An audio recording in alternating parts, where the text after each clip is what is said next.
For decades, anglers would haul their shanties out onto the frozen surface of a favorite lake in the hope of a successful ice fishing season. And for the most part, they would remain anchored to these spots all winter, regardless of how bad or good the fishing was.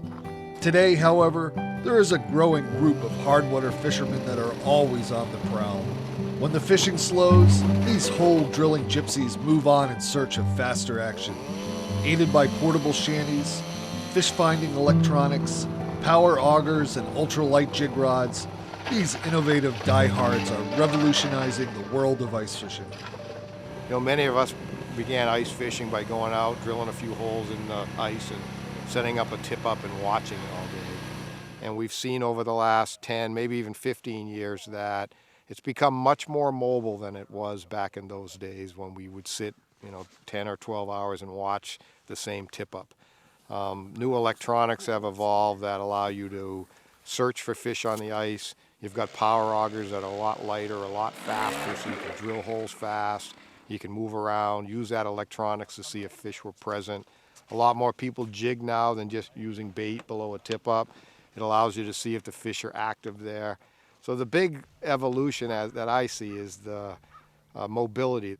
During a pleasant January day on Lake Champlain, myself and several other local anglers met up with Dave Genz, one of the leading pioneers of modern ice fishing, to learn the basics of his successful techniques, which starts with how to use one of his many innovations, colored insect larvae, or spikes, as bait. We're fishing with this colored bait here today, colored spikes, but it's really important to put them on properly. There's a pointed end on them and a flat end. Up on the flat end there's a little bulge. I like to squeeze them and make it bulge up, but if I hook them like this, I tend to hook them too deep. I want to turn the hook on its side and just hook that little bulge. Just so it's hanging on the hook. But in that little bulge, there's this clear liquid that comes out of them. And that clear liquid is a natural fish attractor.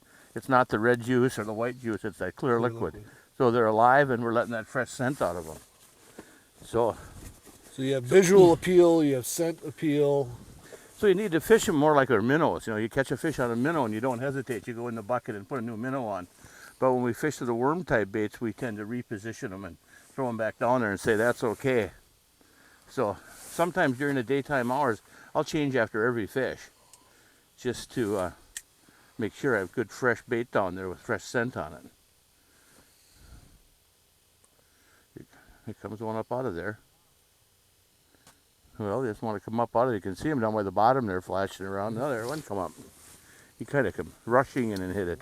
A little bit bigger. Yep. Ooh, pumpkin seed. Pumpkin seed, yeah. Species number 3. Well, I certainly noticed something with fishing out here in Vermont that the pumpkin seeds grow a lot bigger than they do back in Minnesota. Is that right? On an average. I mean, we occasionally get some bigger ones, but I've been on parts of Lake Champlain here where it's fish after fish are, 9 inches. Them are nice fish. Those are the holes you stay at. Yeah, that's it.